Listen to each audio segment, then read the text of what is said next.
यो रेडियो नेपाल हो। अब प्रवीण पोखरेलबाट समाचार सुन्नुहोस्। शुरूमा प्रमुख समाचार। प्रतिनिधि सभा र राष्ट्रिय सभाले 2 पटक पारित गरेको नागरिकता विधेयक प्रमाणीकरण भएन। मंसिर 4 गते हुने प्रतिनिधि सभा तर्फको निर्वाचनका लागि 165 सीट मध्ये 100 सीटमा सत्ता गठबन्धनमा सहमति। डेंगू रोकथाम र नियन्त्रणका लागि सरकारले पहल गरिरहेको प्रधानमन्त्री शेरबहादुर देउवाको भनाई। 4 महिनाको अवधिमा 7 अर्ब 19 करोड़ भन्दा बढ़ीको विद्युत निर्यात भएको नेपाल विद्युत प्राधिकरणद्वारा जानकारी। र रूसको नियन्त्रणमा रहेका युक्रेनका 4 क्षेत्रद्वारा रूसमा मिल्ने सम्बन्धमा जनमत संग्रहको घोषणा। सुन त, भोलिको मिटिङको लागि सबैलाई फोन गर्यो? छैन सर, मेरो मोबाइलमा ब्यालेन्स नै थिएन। अलि पछि गर्छु ल्यान्डलाइनबाट। ल हेर, मोबाइलमा ब्यालेन्स छैन भनेर हुन्छ? तिमीलाई थाहा छैन यस कार्यालयले नेपाल टेलिकमको कर्पोरेट युजर ग्रुप अर्थात सीयूजी सेवा लिएको छ। तिम्रो नम्बरलाई पनि सीयूजीमा सहभागी गराउ न। अनि सर, मेरो त प्रिपेड नम्बर हो नि। अहिले नेपाल टेलिकमले प्रिपेड र पोस्टपेड दुवै फोनमा सीयूजी सेवा लागू गरिसकेको छ। सीयूजीमा आबद्ध भएपछि हाम्रो कर्मचारीहरू बीच निशुल्क र नेपाल टेलिकमको नेटवर्कमा सस्तो दरमा फोन तथा एसएमएस गर्न र डाटा चलाउन पाइन्छ नि। तिमीलाई थप जानकारी चाहिएमा नेपाल टेलिकमको वेबसाइट www.ntc.net.np मा हेर न। नेपाल टेलिकम, राष्ट्रको संचार।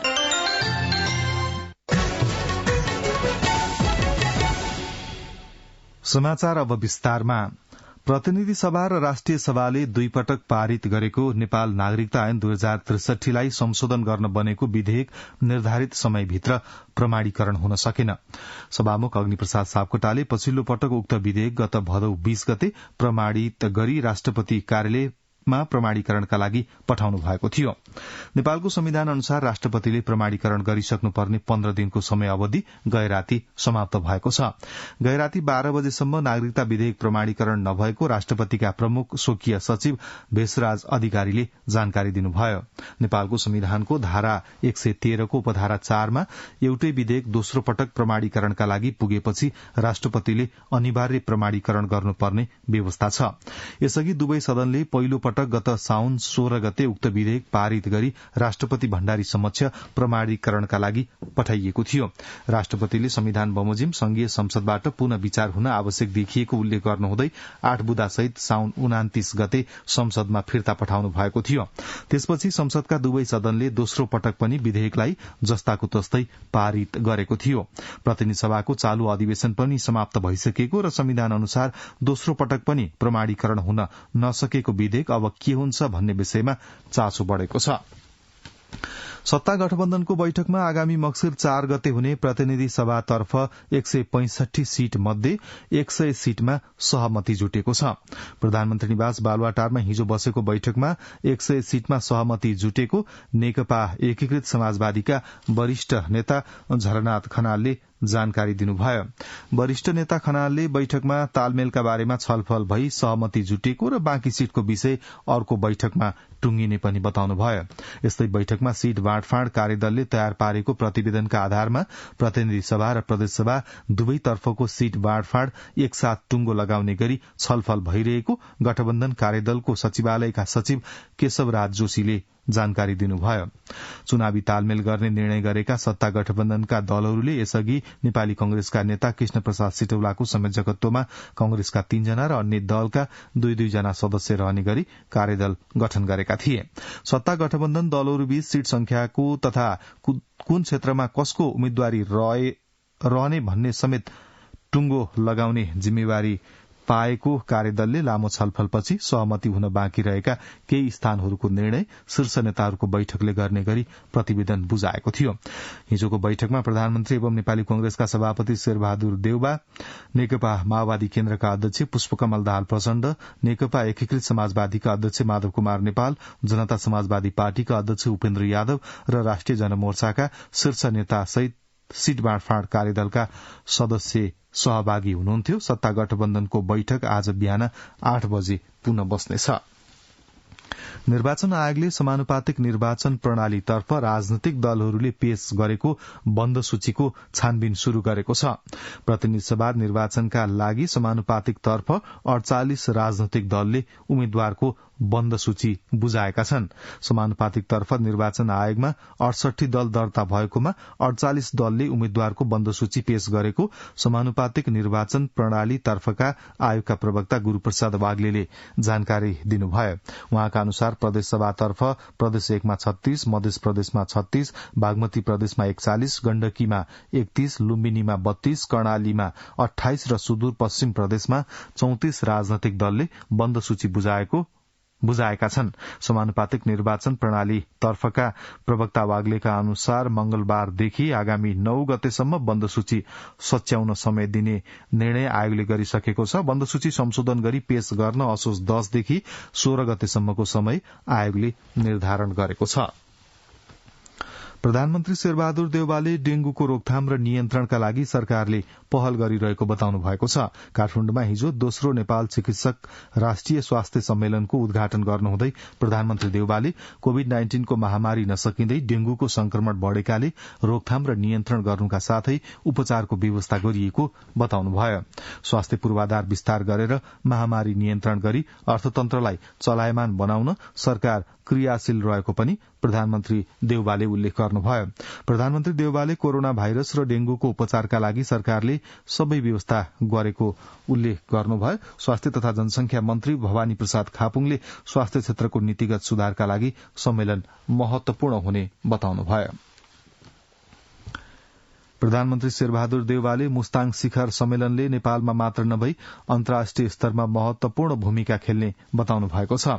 वन तथा वातावरण मन्त्रालयको आयोजनामा शुरू भएको अन्तर्राष्ट्रिय दिगो पर्वतीय विकास वर्ष 2022 मुस्ताङ पैरवी सम्मेलनलाई भर्चुअल माध्यमबाट सम्बोधन गर्नुहुँदै प्रधानमन्त्री देउवाले इजिप्टमा हुने कोप 27 को सम्मेलनका लागि मुस्ताङ शिखर सम्मेलन फलदायी रहने बताउनुभयो। प्रधानमन्त्री देउवाले नेपाल जस्तो पर्वतीय जैविक विविधता, संस्कृति, विभिन्न क्षेत्रको आर्थिक प्रणाली, वनस्पति, वन्यजन्तु लगायतमा चुनौती र अवसरलाई प्राथमिकीकरण गर्ने अवसर यो शिखर सम्मेलनले प्रदान गर्नेमा आफू आशावादी रहेको पनि बताउनुभयो। कार्यक्रममा वन तथा वातावरण मन्त्री प्रदीप यादवले पर्वतीय मुद्दालाई विश्वव्यापीकरण गर्ने अभियानमा नेपालको अग्रणी भूमिका हुनुपर्ने उल्लेख गर्नुभयो। मन्त्री यादवले अन्तर्राष्ट्रिय दिगो पर्वतीय विकास वर्ष 2022 नेपालका लागि महत्वपूर्ण अवसर भएकाले यसलाई विश्वव्यापी बनाउने अभियानमा लाग्नुपर्ने बताउनुभयो। कार्यक्रममा गण्डकी प्रदेशका मुख्यमन्त्री कृष्णचन्द्र नेपालीले पर्वतीय अर्थतन्त्र, जैविक विविधता, पारिस्थितिक प्रणाली, पर्वतीय संस्कृति, पर्वतीय महिला र हिमाल अनि तल्लो तटीय क्षेत्रको सम्बन्ध जस्ता महत्वपूर्ण विषयमा विद्यमान समस्या रहेको उल्लेख गर्नुभयो। सुदूरपश्चिम प्रदेश सरकारले बाढ़ी पहिरोमा परि आफन्त गुमाएका पीड़ित परिवारलाई तत्काल जनै 1,20,000 रूपियाँ उपलब्ध गराउने निर्णय गरेको छ। प्रदेश सरकारका आन्तरिक मामिला तथा कानून मन्त्री डाक्टर रणबहादुर रावलले प्रदेश विपद कार्य समितिको बैठकले बाढ़ी पहिरोमा परि ज्यान गुमाएका पीड़ित परिवारलाई जनै 1,00,000 नगद र थप 20,000 रूपियाँ क्रिया खर्च उपलब्ध गराउने निर्णय गरेको बताउनुभयो। उहाँले बाढ़ी पहिरोबाट पूर्ण रूपमा घर क्षतिग्रस्त भएका परिवारलाई जनै 50,000 रूपियाँ उपलब्ध गराउने निर्णय भएको पनि बताउनुभयो। मन्त्री रावलले बाढ़ी पहिरो प्रभावित परिवारलाई खाद्यान्न लगायतका राहत सामग्री वितरणका लागि स्थानीय तहलाई 1 करोड़ रूपियाँ उपलब्ध गराइने पनि बताउनुभयो। बाढ़ी पहिरोमा परि कैलालीमा 3 जना र अछाममा 23 जनाको मृत्यु भएको छ। त्यस्तै बाढ़ी पहिरोबाट कैलाली, कञ्चनपुर र अछाममा गरी 4,504 परिवार विस्थापित भएको आन्तरिक मामिला तथा कानून मन्त्रालय विपद व्यवस्थापन महाशाखाले जनाएको छ। समाचार रेडियो नेपालबाट सुन्दै हुनुहुन्छ। अब एकैछिन विज्ञापन। भाउजू दर्शन। भाग्यमानी बाबु, राम्ररी आइपुग्नु भयो नि। हजुर, राम्ररी पुगे। ऊ चाहिँ मेरो कलेजको बेस्ट फ्रेन्ड। नमस्ते भाउजू। नमस्ते, आउनु न भित्रै। हुन्छ भाउजू। अनि दादा त अफिस गइसक्नु भयो होला है? उहाँ त बिहानै हो। हुन्छ, तपाईहरु फ्रेस हुँदै गर्नु न, म खाना तयार गर्दै गर्छु है। हस् हस् भाउजू। ओए, वाइफाई होला नि, पासवर्ड माग्न। हे, त पनि एनटीसी को सस्तो डे प्याक छदैछ नि। ए हो र? एनटीसी को डे प्याक लिन *1415# डायल गर्न। नेपाल टेलिकम, राष्ट्रको सञ्चार। समाचारमा फेरि पनि स्वागत छ। अब बाँकी समाचार। नेपाल विद्युत प्राधिकरणले जेठ महिनादेखि हालसम्म 78 करोड़ 78 हजार युनिट विद्युत भारतीय बजारमा बिक्री गरी 7 अर्ब 19 करोड़ 86 लाख रूपियाँ आर्जन गरेको छ। भारतसँगको विद्युत व्यापार भारतीय रूपियाँमा हुने भएकाले 4 महिनाको अवधिमा विद्युत बिक्रीबाट 4 अर्ब 49 करोड़ 91 लाख भारतीय रकम नेपाल भित्रिएको छ। प्राधिकरणले देशभित्र खपत गरी बचत भएको वर्षायामको विद्युत गत जेठ 19 गतेदेखि इण्डियन इनर्जी एक्सचेन्ज लिमिटेड आईएक्स को डे अहेड बजारमा प्रतिस्पर्धा मार्फत बिक्री शुरू गरेको थियो। हरेक महिना विद्युत निर्यात बढ़दा यसबाट प्राप्त हुने रकमबाट नेपालको विदेशी मुद्रा संचिति र दुई मुलुक बीचको व्यापार घाटालाई कम गर्न योगदान पुगेको प्राधिकरणका कार्यकारी निर्देशक कुलमान घिसिङले बताउनुभयो। आन्तरिक हवाई उडान गर्दै आएका हवाई सेवा प्रदायक कम्पनीले दशैंका लागि 80% अग्रिम टिकट बुकिङ भएको जनाएका छन्। केही दिन पहिले आन्तरिक हवाई सेवा प्रदायक कम्पनीले दशैंका लागि हवाई टिकट बुकिङ खुल्ला गरेसँगै अहिलेसम्म 80% टिकट बुकिङ भइसकेको उनीहरूले जनाएका छन्। हवाई सेवाको अग्रिम टिकट बुकिङ सँगसँगै आन्तरिक हवाई सेवा प्रदायक कम्पनीले टिकट भाडामा पनि वृद्धि गरेका छन्। ट्राफिक प्रहरीले चाड पर्वमा लामो दूरीका सवारी साधनलाई लक्षित गरी उपत्यकाका सबै नाकामा विशेष जाँच गर्ने भएको छ। काठमाडौँ उपत्यका ट्राफिक प्रहरी कार्यालय रामशाहपथले चाड पर्वको अवसरमा सवारी साधनबाट हुन सक्ने ठगी र यात्रुलाई सहजै गन्तव्य स्थलसम्म पुग्ने वातावरण निर्माण गर्न नाकाहरूमा विशेष चेकिङको व्यवस्था गर्न लागेको हो। कार्यालयका प्रवक्ता प्रहरी वरिष्ठ उपरीक्षक राजेन्द्र प्रसाद भट्टले थानकोट, नागढुङ्गा, जगाती, फर्फिङ, बाइपास, बालाजु लगायतका स्थानमा लामो दूरीका सवारी साधनलाई विशेष जाँचको व्यवस्था गरिएको जानकारी दिनुभयो। ट्राफिक प्रहरीले चाडपर्वका अवसरमा उपत्यकाका विभिन्न 35 स्थानमा नियमित जाँच, मापसे जाँच, सादा पोसाकमा ट्राफिक प्रहरी परिचालन गरिने पनि जनाएको छ। झापाको शिव सताछीमा कार दुर्घटना हुँदा 2 जनाको मृत्यु भएको छ। दुर्घटनामा 4 जना घाइते भएका छन्। मृत्यु हुनेमा कार चालक सप्तरी लेगडा 5 निवासी 44 वर्षीय बलराम यादव र इटहरी 10 का 30 वर्षीय गीता चौधरी रहेको जिल्ला ट्राफिक प्रहरी कार्यालय बिर्ता मोड़का प्रहरी निरीक्षक अशोक कुमार जबेगुले जानकारी दिनुभयो।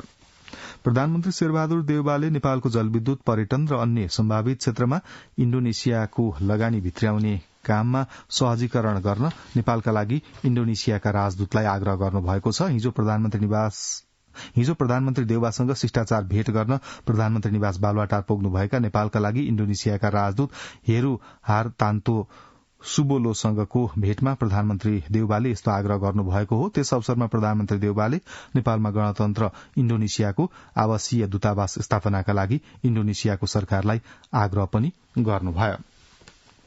संयुक्त राज्य अमेरिकाले यूएसएआईडी मार्फत व्यापार तथा प्रतिस्पर्धात्मक क्रियाकलापको शुरूआत गर्दै नेपालको निजी क्षेत्रमा लगानी शुरू गरेको छ।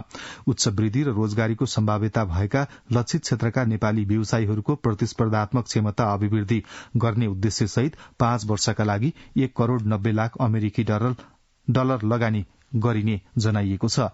यूएसएआईडीले नेपालको उद्योग, वाणिज्य तथा आपूर्ति मन्त्रालयसँग सहकारी गरी व्यवसायीहरूलाई नयाँ व्यापार र लगानीका अवसरहरूको सहजीकरण गर्न, बजारमा आधारित वित्तीय र गैर वित्तीय सेवाहरूमा पहुँच बढ़ाउन र उत्पादन वृद्धि गर्न मद्दत गर्ने जनाएको छ। नयाँ भवनको डिजाइन निर्माणका साथै पुरानो भवनको प्रबलीकरणमा ऊर्जा दक्षता र नवीकरण ऊर्जाका उपायलाई एकीकृत गरी भवन निर्माणमा न्यून कार्बन र स्रोतको दक्षता हासिल गर्ने उद्देश्यले बिल्डिङ इनर्जी इफिसियन्सी परियोजना शुरू भएको छ। हिजो काठमाडौँमा आयोजित कार्यक्रममा शहरी विकास मन्त्री मेटमणि चौधरी र नेपालका लागि युरोपेली संघका राजदूत नोना डेफ्रेजले परियोजना संयुक्त रूपमा शुभारम्भ गर्नुभएको हो। युरोपेली संघ अन्तर्गतको स्विच एसिया कार्यक्रमले परियोजनालाई सहयोग गरेको छ। बागमती, लुम्बिनी र गण्डकी प्रदेशका तराई, पहाड़, हिमाली र उच्च हिमाली क्षेत्रका 60 नगरपालिकामा यो परियोजना लागू हुनेछ। त्यस अवसरमा मन्त्री चौधरीले परियोजनाले कार्बन उत्सर्जन र वायु प्रदूषण न्यूनीकरण गर्न महत्वपूर्ण सहयोग पुग्ने बताउनुभयो। उहाँले सरकारको नीति अनुसार परियोजना अगाडि बढ़ाउन पनि आग्रह गर्नुभयो। हिमाली जिल्ला जुम्लामा नुनको अभाव भएको छ। इन्धनको मूल्य वृद्धिसँगै सरकारले ढुवानीको दर रेट नबढ़ाउँदा गत आर्थिक वर्षको थप कोटा 2300 क्विन्टल नुन ढुवानी नभएपछि जुम्लामा नुनको अभाव भएको हो। जुम्लाबाट सागर परियारको यो रिपोर्ट। दशैं नजिकिएसँगै नुन अभाव हुँदा जुम्ली नागरिक नुन आपूर्तिको माग गरिरहेका छन्। जुम्लामा नुन अभाव भएपछि साल ट्रेडिङमा 9 रुपैयाँ प्रति केजी पाइने नुन बजारमा 30 देखि 40 रुपैयाँमा किन्न उपभोक्ता बाध्य भएका छन्। तातोपानी गाउँपालिका 5 का पुनः प्रसाद चौलागाई। केही दिन यता जुम्लामा नुनको चरम अभाव देखिएको छ। जुम्ला साल ट्रेडिङमा राज्यले दिएको अनुदान 9 रुपैयाँमा पाउँथ्यो भने अहिले चाहिँ त्यही नुन बजारमा स्थानीयले 30-40 रुपैयाँ हालेर किन्नु पर्दा पनि सहजै रूपमा पाइरहेको अवस्था छैन। जुम्लीले अझै नुनको पिरलो गर्नुपर्ने विडम्बनालाई राज्यले नजरअन्दाज गर्न नहुने र छिटै नुनको आपूर्ति गर्नुपर्ने बताउँदै पत्रकार महासंघ जुम्लाका उपाध्यक्ष दिलमाया शाही। अहिले मात्र नभएर यो कर्णालीमा पटक पटक नुन अभाव हुने, खाद्यान्न अभाव हुने समस्या दोहोरिरहेछ। महान चाड नजिकै गर्दा जुम्ली जनताले चाहिँ सुनको मूल्यमा नुन नपाएर लाइन लाग्नुपर्ने अवस्था हाम्रो दुःखद विषय हो। कर्णाली प्रति राज्यको पनि ध्यान जानुपर्छ। अहिले विपदका लागि जुम्लामा 15 देखि 20 क्विन्टल मात्रै नुन मौजात रहेको छ। नराकोट डिपोमा 15 क्विन्टल मौजात छ भने धापा डिपो र गुरुचौर बिक्री केन्द्र रित्तै रहेका छन्। गत आबाको थप कोठा 2300 क्विन्टल नुन ढुवानी नहुँदा जुम्लामा नुनको अभाव भएको बुझिएको छ। तर चालू आर्थिक वर्षका लागि स्वीकृत भएको 2500 क्विन्टल नुन मध्ये पहिलो चरणमा 340 क्विन्टल नुन एक हप्ता भित्रै जुम्ला पुग्ने साल ट्रेडिङ उपशाखा जुम्लाका प्रमुख खगेन्द्र बहादुर मल्लको भनाइ छ। नेपाल सरकारबाट ढुवानी दर रेट वृद्धि भएन, त्यसको मूल्य वृद्धि भयो, जसको कारणले गर्दाखेरि ठेकेदारले चाहिँ जुन 2300 क्विन्टल नुन ढुवानी गर्न नसकेको कारणले गर्दाखेरि नुनको समस्या चाहिँ हुन आएको। मुलुकमा व्यवस्था परिवर्तन पछि पनि जुम्ली नागरिकले नुनकै पिरोलो गर्नुपर्ने अवस्था अन्त्यका लागि राज्यको ध्यान आकर्षण हुन जरुरी छ। सागर परियार, रेडियो नेपाल, जुम्ला। आगामी प्रदेश र प्रतिनिधि सभाको निर्वाचनमा दलित समुदाय लगायत पिछड़िएको वर्ग र क्षेत्रको न्यायोचित प्रतिनिधित्व हुनुपर्नेमा बागलुङका सरकारवालाले माग गरेका छन्। बागलुङबाट कोपिला कौडेलको यो रिपोर्ट। गणतन्त्र स्थापना भएपछि मुलुकमा थुप्रै राजनैतिक परिवर्तनहरू भए, तर पिछड़िएको वर्ग र क्षेत्रको दैनिकीमा भने खासै ठूलो परिवर्तन आउन सकेन। दलित समुदायका पनि केही डाँठा बाठा बाहेक अधिकांश दलित लगायत पिछड़िएका वर्ग र क्षेत्रको समस्या जहाँको तही जस्ताको तस्तै छ। दलित माथि हुने गरेको विभेदको अन्त्य र समग्र समुदायको मुक्तिको लागि आगामी प्रदेश र प्रतिनिधि सभामा दलित समुदाय निर्णायक तहमा पुग्नु पर्ने बताउनुहुन्छ बागलुङका दलित अधिकार कर्मी धनबहादुर परियार। आरक्षणको व्यवस्था गरे अनुसार अहिले सबै जात जाति भाषा भाषीहरूको जनसंख्याको आधारमा समानुपातिक प्रतिनिधित्व गर्ने व्यवस्था त राज्यले गरेको छ। व्यवस्था गरे अनुसार चाहिँ जो वर्गले पाउनु पर्ने हो उसले चाहिँ नपाएको देखिन्छ। यसलाई चाहिँ सुधार गर्नुपर्छ। नेपालको संविधानले दलित र महिलाको पक्षमा सकारात्मक कानून निर्माण गरे पनि व्यवहारमा भने कार्यान्वयन हुन सकेको छैन। महिला नेत्री लक्ष्मी बोहरा। निर्वाचन पैसामुखी भएको छ, जसले गर्दाखेरि दलित समुदायका कुनै पनि व्यक्ति होस् उनीले स्थान पाउन नसकेको कुरा जगजाहेर छ। नेपालको संविधान समावेशी भए पनि सबै राजनीतिक दलले यो वा त्यो बहानामा दलितलाई पन्छाउने काम गरेका छन्। नीति निर्माण तहमा दलित समुदायको उल्लेखनीय सहभागिता हुनुपर्ने अधिवक्ता राम शर्मा बताउनुहुन्छ। नेपालको संविधान समावेशी छ, दलितको उपस्थितिलाई यो वा त्यो ढंगले सबै राजनीतिक दलका पार्टीहरूले गौँडो बनाएका चाहिँ छन्। नीति निर्माण तहमा दलितको उल्लेख्य सहभागिता भयो भने यो समस्या समाधान हुन्छ। सदियौंदेखि पछाडि पारिँदै आएको समग्र दलित समुदायको उत्थानका लागि राजनीतिक दल लगायत सबै सरकारवालाले ध्यान केन्द्रित गर्नुपर्ने देखिन्छ। कोपिला कण्डेल, रेडियो नेपाल, बागलुङ। अब के अन्तर्राष्ट्रिय समाचार। रुसको नियन्त्रणमा रहेका युक्रेनका 4 क्षेत्रहरूले रुसमा मिल्ने सम्बन्धमा जनमत संग्रहको घोषणा गरेका छन्। रुसी नियन्त्रणमा रहेका डोनेस्क र लुहान्स्क क्षेत्रका अधिकारीहरूले सेप्टेम्बर 23 देखि 27 सम्म मतदान गर्ने कार्यतालिका बनाएका छन्। रूसी सेनाले युक्रेनमा आक्रमण गर्नु 3 दिन पहिले रूसी राष्ट्रपति भ्लादिमिर पुटिनले ती क्षेत्रलाई स्वतन्त्र घोषणा गर्नु भएको थियो। रूसी नियन्त्रणमा रहेको खेर्सोन र जापोरिज्याका अधिकारीहरूले पनि त्यहाँ मतदानको घोषणा गरेका छन्। यसैबीच युक्रेनका विदेश मन्त्री दिमित्रो कुलेबाले नक्कली जनमत संग्रहले केही पनि परिवर्तन नगर्ने बताउनु भएको छ। यसैबीच आफ्नो कब्जामा रहेको क्षेत्रमा जनमत संग्रह गराउने रूसी योजनाको पश्चिमा जगतले निन्दा गरेका छन्। भारतको पूर्वी राज्य बिहारमा चट्याङ पर्दा कम्तीमा 21 जनाको ज्यान गएको राज्यको विपद व्यवस्थापन प्राधिकरणले जनाएको छ। बिहारका मुख्यमन्त्री नीतीश कुमारले चट्याङ लागेर ज्यान गुमाएका प्रत्येकका परिवारका सदस्यलाई 4 लाख क्षतिपूर्ति प्रदान गर्ने घोषणा गर्नुभएको छ। मुख्यमन्त्री नीतीश कुमारले राज्यवासी सबैलाई सचेत रहन र विपद व्यवस्थापन प्राधिकरणले जारी गरेका चेतावनीको पालना गर्न पनि आग्रह गर्नुभएको छ। म्यानमारको एउटा विद्यालय र गाउँमा सेनाले हेलिकप्टरबाट आक्रमण गर्दा 7 जना बालबालिका सहित 13 जनाको मृत्यु भएको छ। म्यानमारमा प्रजातन्त्र समर्थक र विद्रोही र उनीहरूलाई सहयोग गर्नेहरूमाथि सैनिक सरकारले आक्रमण गर्दा निर्दोष सर्वसाधारण मारिने गरेका छन्। राष्ट्रसंघीय बालकोषको पछिल्लो प्रतिवेदन अनुसार म्यानमारमा सैनिक कारवाहीका कारण झण्डै 5 लाख सर्वसाधारण विस्थापित भएका छन्। अब आर्थिक समाचार। अर्थमन्त्री जनार्दन शर्माले बैंक तथा वित्तीय संस्थाको लगानी औद्योगिक र उत्पादनमूलक क्षेत्रमा बढ़ाउनु पर्नेमा जोड़ दिनु भएको छ। निक्षेप तथा कर्जा सुरक्षण कोषको 49औं वार्षिक उत्सवका अवसरमा मंगलबार काठमाडौँमा आयोजित कार्यक्रममा अर्थमन्त्री शर्माले औद्योगिक एवं उत्पादनमूलक क्षेत्र लगानीको अभावमा समस्यामा पर्न नहुने बताउनुभयो। अर्थमन्त्री शर्माले परियोजनालाई धितो राखेर नै लगानी गर्ने प्रबन्ध गरिनु पर्नेमा जोड़ दिँदै आयात प्रतिस्थापन गर्नका लागि उत्पादन वृद्धि गर्नुको विकल्प नभएको र त्यसका लागि थप लगानी आवश्यक रहेकोमा पनि अर्थमन्त्रीले जोड़ दिनुभयो। कार्यक्रममा नेपाल राष्ट्र बैंकका गभर्नर महाप्रसाद अधिकारीले निक्षेप तथा कर्जा सुरक्षण कोष स्थापना भएको लामो समय भए पनि प्रभावकारी नीति कार्यक्रम र योजना बनाउन नसकेको भन्दै त्यसमा ध्यान दिन आग्रह गर्नुभयो। कार्यक्रममा कोषका अध्यक्ष समेत रहनुभएका राजस्व सचिव रामेश्वर दंगालले कोषलाई थप प्रभावकारी बनाउन आफ्नो तर्फबाट हर सम्भव प्रयास गर्ने बताउनुभयो। नेपाली शेयर बजारमा मंगलबार कारोबार मापक नेप्से परिसूचक उच्च अंकले घटेको छ। मंगलबार नेप्से परिसूचक 38.81 अंकले ओह्रालो लागेर 1837.60 अंकमा झरेको छ। यस दिन कुल 231 कम्पनीहरूका 38,56,538 किता शेयरहरू 1,22,96,69,69,000 मूल्यमा किनबेच भएका छन्। मंगलबार कारोबार भएका 13 वटै उपसम्मको शेयर मूल्य घटेको छ। कृषि सामग्री कम्पनीले आयात गरेको 20,000 मेट्रिक टन डीएपी मल मध्ये 2500 मेट्रिक टन मल वीरगंज स्थित शीर्षिया सुक्खा बन्दरगाहमा आइपुगेको छ। गहुँ बाली सिजनका लागि कृषि सामग्री कम्पनीको दोस्रो कन्साइनमेन्ट अन्तर्गत डीएपी मल वीरगंज भित्रिएको कम्पनीको वीरगंज प्रादेशिक कार्यालयका सूचना अधिकारी आलोक कुमारले जानकारी दिनुभयो। ग्लोबल टेन्डरबाट ठेक्का पाएको स्विस सिंगापुर कम्पनीले जोर्डनबाट उक्त मल खरिद गरी ल्याएको हो। स्विस सिंगापुरले ग्लोबल टेन्डरबाट 40,000 मेट्रिक टन डीएपी मल आपूर्तिको 2वटा ठेक्का पाएकोमा पहिलो कन्साइनमेन्टमा 20,000 मेट्रिक टन ल्याइसकेको छ। बहुमूल्य जडीबुटी दिन प्रतिदिन लोप हुन थालेपछि सल्यानमा दुर्लभ तथा बहुमूल्य जडीबुटी संरक्षणको प्रयास शुरू भएको छ। जडीबुटी तथा वनस्पति लोप हुन नदिन अध्ययन अनुसन्धान गर्ने गरी स्थानीय किसानको सहभागितामा 547 प्रकारका दुर्लभ जडीबुटी संरक्षण एवं वनस्पति खेती र अध्ययन अनुसन्धान शुरू गरिएको हो। वनस्पति अनुसन्धान केन्द्र सल्यानले साइटिसको सूचीमा परेका र कर्णाली प्रदेशका जिल्लामा पाइने विभिन्न प्रजातिका वनस्पति ल्याएर अध्ययन गरी संरक्षण गरिरहेको कार्यालयका प्रमुख मित्र पाठकले जानकारी दिनुभयो।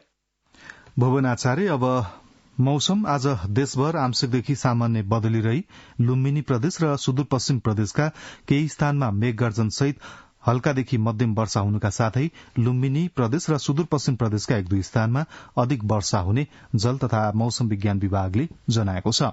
गत 24 घण्टामा काठमाडौँ उपत्यकामा मापन गरिएको अधिकतम तापक्रम 30 डिग्री सेल्सियस, न्यूनतम तापक्रम 20.4 डिग्री सेल्सियस, वर्षा 0.3 मिलिमिटर, अहिले बिहानको सापेक्षिक आर्द्रता 97%। आज दिउँसो काठमाडौँ उपत्यकाको अधिकतम तापक्रम 29 देखि 31 डिग्री सेल्सियसका बीच रहने अनुमान गरिएको छ। काठमाडौँ उपत्यकामा सूर्योदय अघि बिहान 5:52 भयो भने सूर्यास्त भरे साँझ 6:02 हुनेछ। अब अन्त्यमा यस प्रसारणका प्रमुख समाचार एकपटक फेरि सुन्नुहोस्। प्रतिनिधि सभा र राष्ट्रिय सभाले 2 पटक पारित गरेको नागरिकता विधेयक प्रमाणीकरण भएन। मक्सिर 4 गते हुने प्रतिनिधि सभा तर्फको निर्वाचनका लागि 165 सीट मध्ये 100 सीटमा सत्ता गठबन्धनमा सहमति। डेंगू रोकथाम र नियन्त्रणका लागि सरकारले पहल गरिरहेको प्रधानमन्त्री शेरबहादुर देउवाको भनाई। 4 महिनाको अवधिमा 7 अर्ब 19 करोड़ भन्दा बढ़ीको विद्युत निर्यात भएको नेपाल विद्युत प्राधिकरणद्वारा जानकारी र रूसको नियन्त्रणमा रहेका युक्रेनका 4 क्षेत्रद्वारा रूसमा मिल्ने सम्बन्धमा जनमत संग्रहको घोषणा। यसका साथै बिहान 7 बजेको समाचार यही सकिन्छ। रेडियो नेपाल सुन्दै गर्नुहोला। हवस् त, नमस्ते।